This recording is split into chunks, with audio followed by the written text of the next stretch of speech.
Welcome back, everybody. Please click on Follow Presenter. And let's move on to the next lesson. We are going to, hold on, 15 minutes there.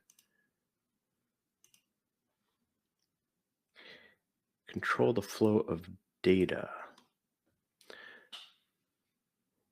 using custom transformer ports. So if we look at this custom transformer, which I created, when we created the custom transformer, it automatically brought in or added an input port and an output port. And it named these ports after the name of the transformer and then the output, or name of the transformer and then the input, which means these aren't particularly nice looking port names. Back in my main here, it's area calculator input and expression evaluator 2001 output. Those are terrible port names. So we can rename these. You cannot rename them from the main workspace here. If I right click on this, it doesn't do anything. If I double click on that, it just opens up the parameters for this transformer. The editing of the custom transformer, the editing of the definition of this custom transformer is all done from within that custom transformers tab. In the custom transformer here I can double click on the port, or I can right click and select edit. I think it's edit. Let me just double check. Right click, and I could rename it directly from here or go to the properties. And here I have the transformer input name, which I can rename to input.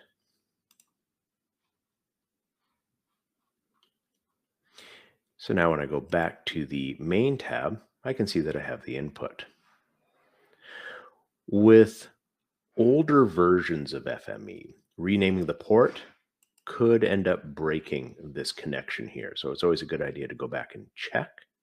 But for the last few releases of FME, it maintains the connections.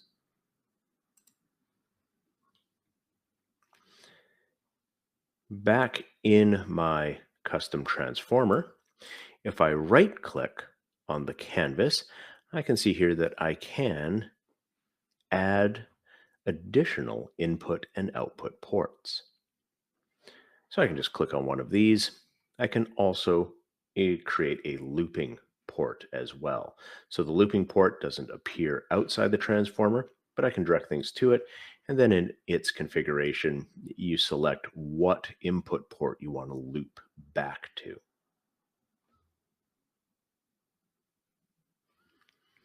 So I can insert an output port here, maybe call this rejected. And then if something is rejected in here with some filter, I can have a rejected port. If I want to rename this one here, I can right click, choose rename, and call this output.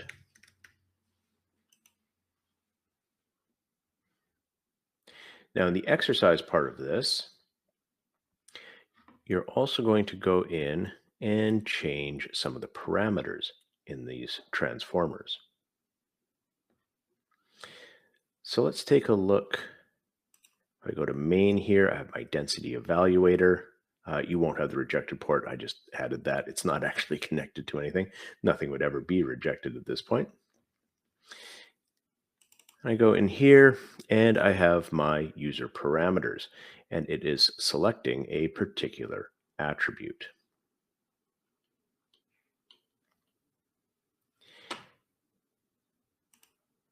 And then when it calculates that, that is coming out as population density 2001. So that's the attribute that's being added. It's not necessarily what I would actually want. So if I go back into the transformer And into the expression evaluator here. Here we can see the result is population density 2001. I'm going to call this density result instead.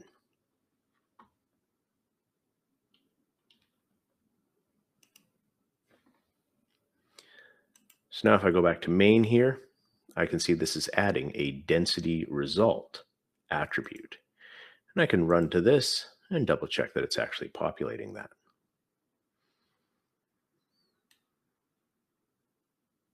And there's my density result.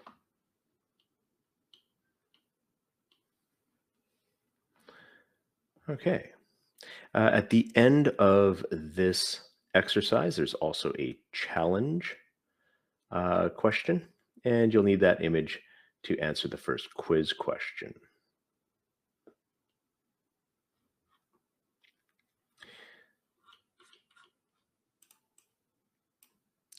So please do the exercise,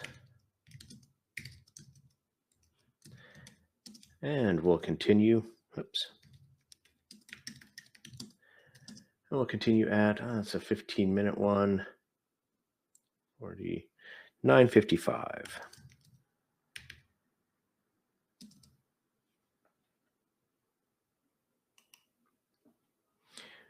Good luck, everybody.